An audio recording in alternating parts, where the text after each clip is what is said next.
자, 오늘 함께 나눌 하나님 말씀 신약성경 요한복음 6장, 오늘은 30절부터 35절까지 말씀입니다. 요한복음 6장 30절부터 35절까지 말씀.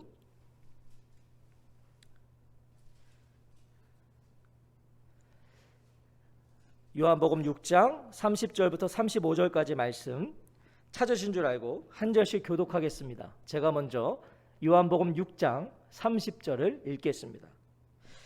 그들이 묻되 그러면 우리가 보고 당신을 믿도록 행하시는 표적이 무엇이니까 하시는 일이 무엇이니까? 기록된 바 하늘에서 그들에게 떡을 주어 먹게 하였다 함과 같이 우리 조상들은 광야에서 만나를 먹었나이다. 예수께서 이르시되 내가 진실로 진실로 너희에게 이르노니 모세가 너희에게 하늘로부터 떡을 준 것이 아니라 내 아버지께서 너희에게 하늘로부터 참떡을 주시나니 하나님의 떡은 하늘에서 내려 세상에 생명을 주는 것이니라. 그들이 이르되 주여 이 떡을 항상 우리에게 주소서. 예수께서 이르시되 나는 생명의 떡이니 내게 오는 자는 결코 줄이지 아니할 터이요 나를 믿는 자는 영원히 목마르지 아니하리라. 아멘. 아멘. 오늘은 요한복음 18번째 생명의 떡이니 라는 제목으로 하나님 말씀 전하겠습니다. 요한복음에는 예수님께서 행하신 7표적이 기록되어 있습니다.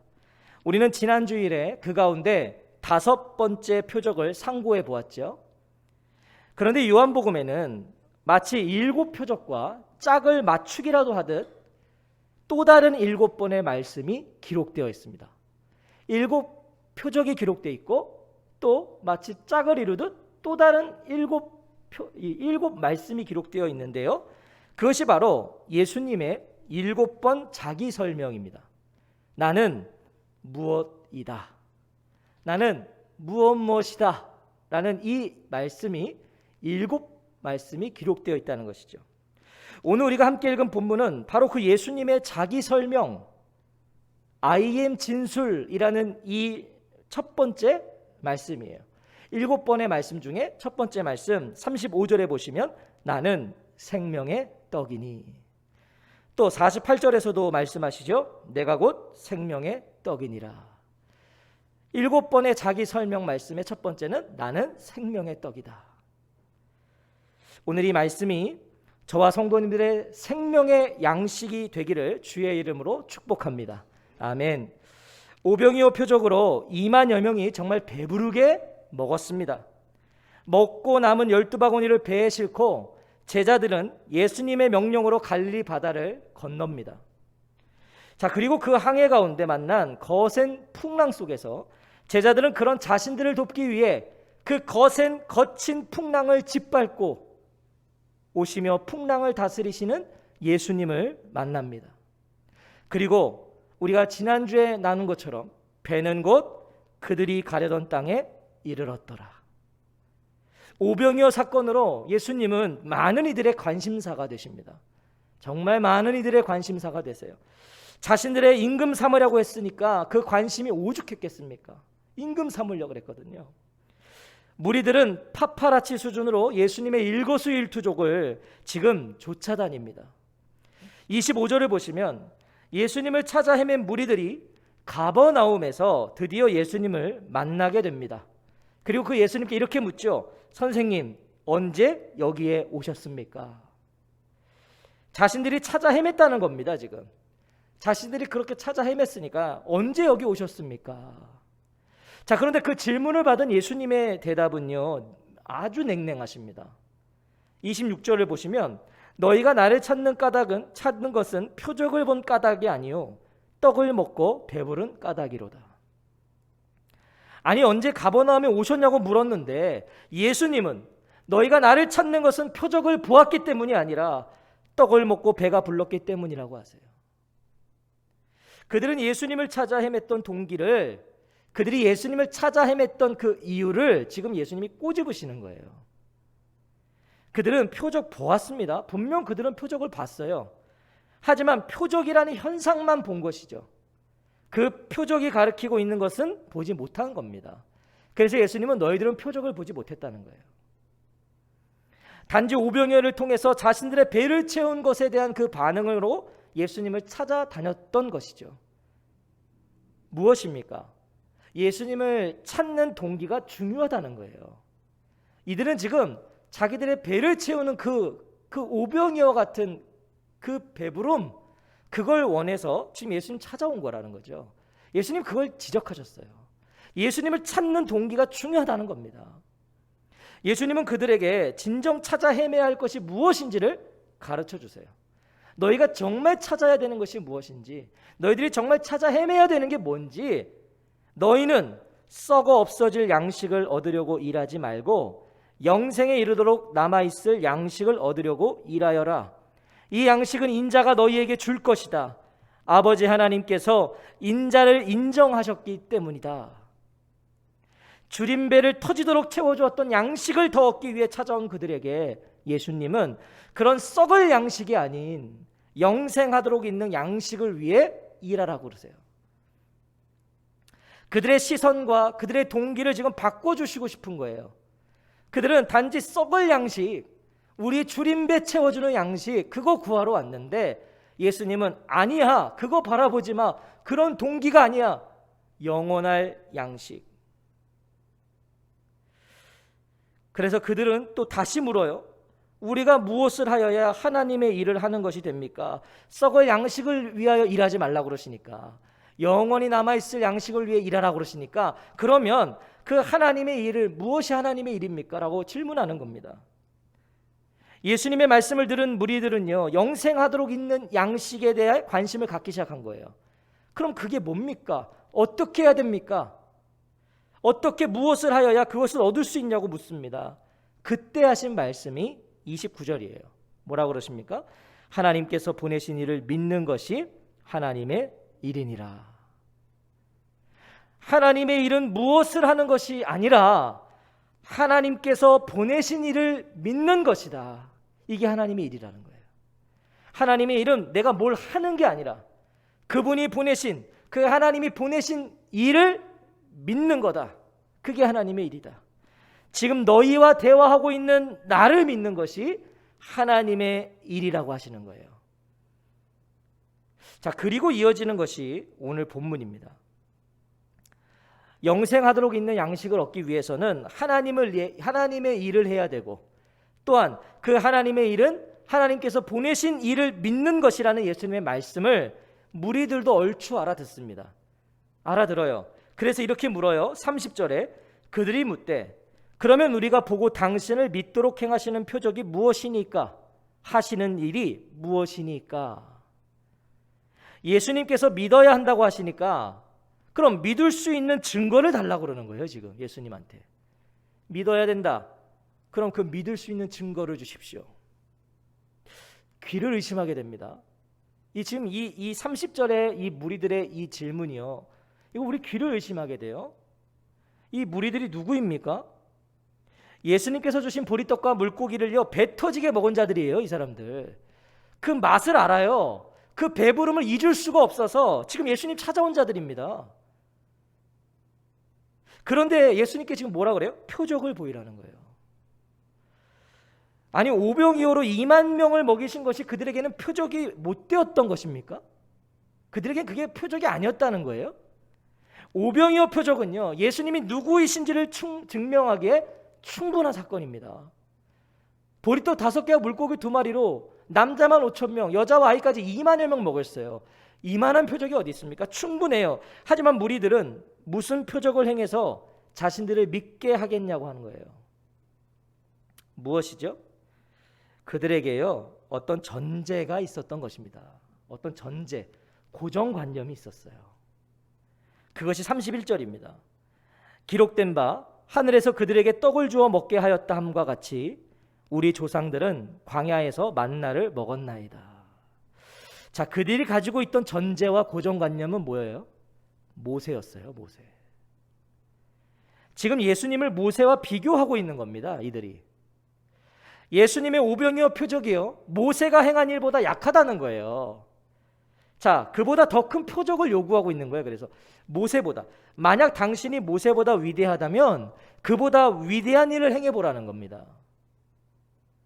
당시 유대인들이 보았던 구전 율법의 모음집이었던 미드라시를 보면 메시아가 오실 때 모세처럼 다시 만나를 주실 것이라는 기록이 있었어요. 그러니까 메시아가 오면 모세처럼 만나를 다시 줄 거다. 이게 지금 그들이 가지고 있던 고정관념입니다. 전제예요. 지금 그것을 전제로 예수님께 물은 겁니다. 그러니까 그런 이해가 있으니까 당연히 예수님께서 행하신 오병이어 표적이 모세에 비해 작은 일로 보였던 거예요. 적어도 모세 이상의 일을 보여주었어야 된다는 것이죠. 생각해 보십시오.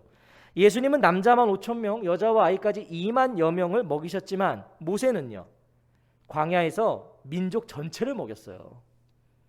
모세는. 예수님은 그 먹이는 일을 지금 한 번 행하셨습니다. 빈들에서.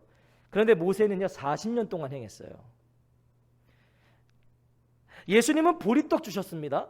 가장 값싼 서민들이 먹는 떡, 보리떡을 주셨지만 모세는 뭘 줬어요? 하늘로부터 내려온 떡, 만나를 줬잖아요.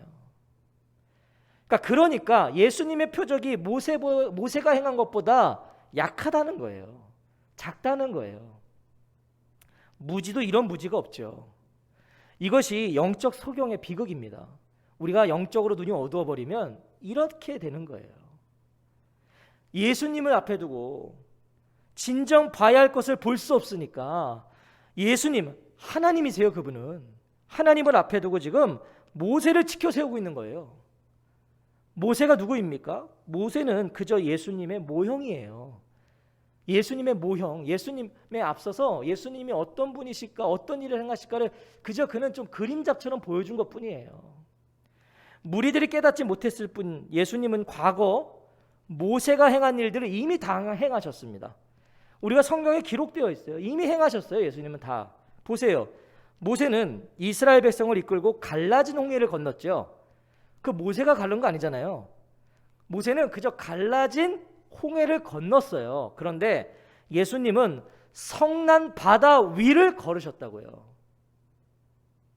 모세의 만나는 하늘로부터 주어졌죠. 모세가 한 게 아니잖아요. 하늘로부터 주어졌어요, 만나는. 그런데 예수님은요, 직접 주셨다고요. 보리떡 5개 가지고 직접 2만여 명을 주셨다고요. 비교 불가죠. 예수님은 이미 모세 이상의 일을 행하셨어요. 갈라진 바다를 걷는 것과 성난 바다 위를 짓밟고 걷는 것과 어떻게 비교가 됩니까? 이미 그 이상을 행하셨어요. 모세를 두고 예수님을 보니까 예수님이 보일 리가 없는 거죠. 이들은 모세가 더 대단하니까 자기들에게는. 무리들의 이야기를 듣고 계신 예수님이 어떠셨을까요? 지금 이 모세 운운하면서 당신이 더 적은 일을 행한 거 아니냐, 더 큰 표적을 보여라, 이거 들을 때 예수님 어떠셨겠냐고요. 어린아이가 어른에게 자기가 다 안다는 듯이 말하고 있는 것 같으셨겠죠. 애들이 다 아는 것처럼 지가 얼마나 우스웠겠냐고요. 예수님은 그들의 오해를 바로잡아 주세요. 그게 32절입니다. 예수께서 이르시되 내가 진실로 진실로 너희에게 이르노니 모세가 너희에게 하늘로부터 떡을 준 것이 아니라 내 아버지께서 너희에게 하늘로부터 참떡을 주시나니. 하늘에서 너에게 떡을 내려다 주신 이는 모세가 아니다. 하늘에서 참떡을 너희에게 주시는 분은 내 아버지다. 이렇게 얘기하세요. 그 모세가 한 게 아니라 그 내 아버지가 했다. 만나의 출처, 만나의 공급원은 모세가 아니라 누구라고요? 하나님, 내 아버지. 하나님. 예수님은 지금 노골적으로 말씀하신 거예요. 내 아버지시다. 깨닫지 못하니까 대놓고 말씀하신 거예요. 하나님은 지금도 참떡을 너희에게 주고 계신다. 지금도.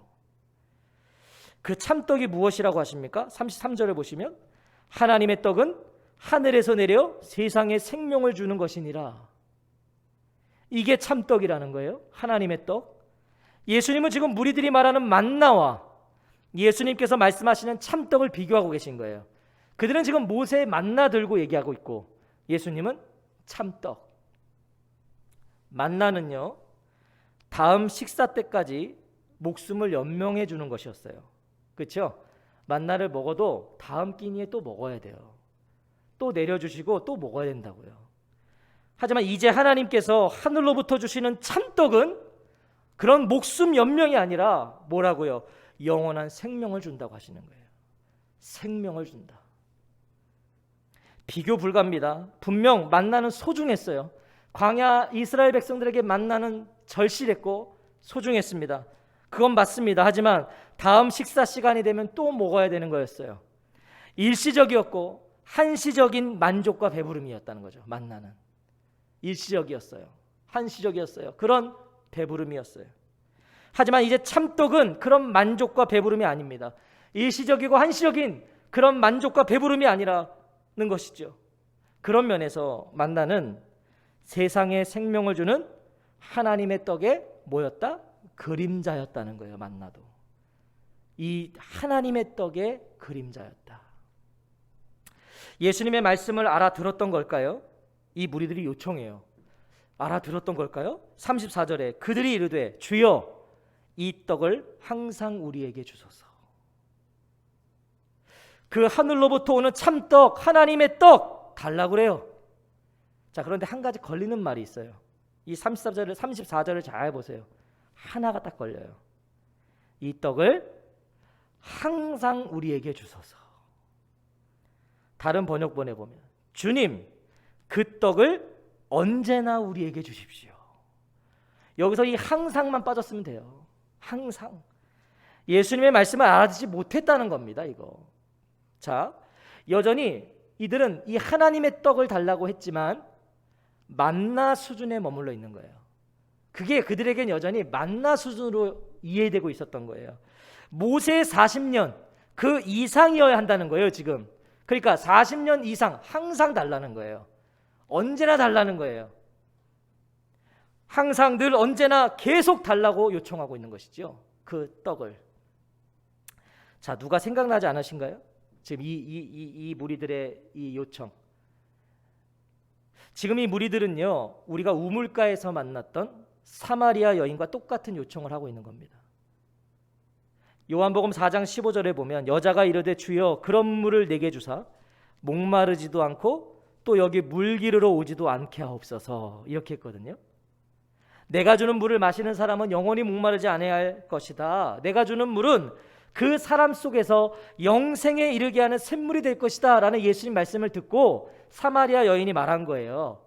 그런 물이 있으면 영생에 이르게 하는 샘물이 되는 거, 영원히 목마르지 않는 그런 물이 있으면 그 물 나 좀 달라 그랬어요. 그래서 이곳에 내가 더 이상 물 기르러 오지 않게 해달라고 했죠. 지금 똑같은 요청을 하고 있는 거예요. 똑같은 의미였어요. 똑같은 동기였단 말이죠. 무리들은 그저 물질적인 떡이었어요. 지금 자신들의 배를 채워주는 그 떡, 먹고 사는 일에 조금도 부족함이 없는 떡, 자신들의 편안한 삶을 위한 떡, 그거 항상 달라고 한 거예요. 지금 그 떡, 먹고 사는 일에 지장 없이 항상 주어지는 그 떡 달라는 거예요. 예수님은 물질적인 지금 떡을 통해서 뭘 말씀하시는 거죠? 영적인 진리를 말씀하셨어요. 그런데 그들은 물질적이고 육신적인 것으로만 그것을 듣고 있던 것이죠. 영원한 생명을 주는 떡이라고 그러시는데, 이 땅에서 내가 조금도 걱정할 수 없이 계속 주어지는 떡, 그거 달라는 거예요. 그들에게 필요한 것은 그저 만나 이상의 떡이었어요. 만나 이상의 떡, 오병이어 이상의 떡, 그게 그들의 원함이었어요.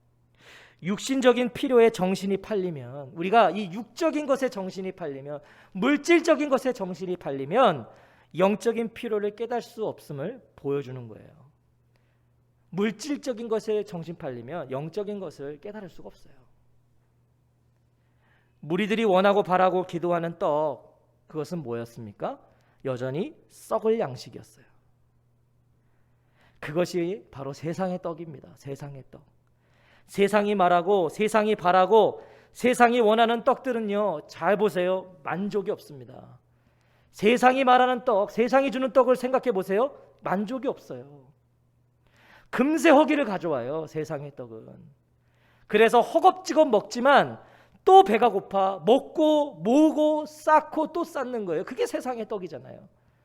아무리 쌓아도 만족이 없으니까 더 쌓으려고 그러고 더 먹으려고 그러고.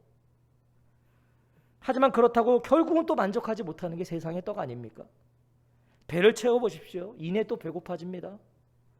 갈증은 또 찾아와요. 병에서 치유를 얻어도요, 그것이 영원을 보장하지 못하잖아요. 병 치유를 받아도 죽어요. 결국은 영혼을 보장하는 것이 아닙니다. 무엇에서 해방이 되어도요, 이내 우리는 또 다른 것의 노예가 될 거예요. 그게 세상의 떡이에요. 주여, 이 떡을 항상 우리에게 주소서. 도무지 알아듣지 못하는 무리들에게 예수님은 하늘로부터 오신 참떡, 하나님의 떡, 생명을 주는 떡이 무엇인지를 이제 가르쳐 주시는 거예요. 깨닫지를 못하니까. 35절 말씀이에요. 예수께서 이르시되 나는 생명의 떡이니 내게 오는 자는 결코 줄이지 아니할 터이요 나를 믿는 자는 영원히 목마르지 아니하리라. 33절에서 하나님의 떡은 하늘에서 내려 세상에 생명을 주는 것이니라, 이게 무엇이고 누구인지를 밝혀주시는 거예요. 33절에서 말했던 그 하나님의 떡이 뭔가, 생명을 주는 그 떡이 뭔가, 그게 35절이었던 것이죠. 나는 생명의 떡이니, 나는 생명의 떡이다, 나는 살아있는 떡이다, 나는 생명을 주는 떡이다, 나는 생명을 제공하는 떡이다, 나는 너희의 생명의 음식이다, 나는 너희들에게 필요한 떡이다, 내가 떡이다. 오늘 우리의 이해 안에서는 이렇게 말씀하시는 거예요. 나는 너희의 간식이 아니라 나는 너희의 밥이다. 간식과 밥은 다릅니다. 간식은 안 먹어도 돼요. 근데 밥은, 주식은 먹지 않으면 결국 죽게 되는 거죠. 굶어 죽잖아요. 기호에 따라 즐기는 간식이 아니라 반드시 먹어야 하는 밥, 주식이라고 하시는 거예요. 나는 밥이다. 오늘 우리의 이해로는 우리가 밥을 먹어야 하루하루를 살 수 있듯이 예수님은 영원히 살게 하시는 생명의 떡이시라는 거예요. 그러므로 오늘 이 예수님의 말씀에 귀를 기울이십시오. 예수님의 이 말씀에 정신을 똑바로 차리고 마음을 모으십시오. 어떤 말씀이요? 나는 생명의 떡이니. 예수님의 오병이어의 표적은 바로 이 생명의 떡을 살짝 맛보게 하신 것뿐이었어요.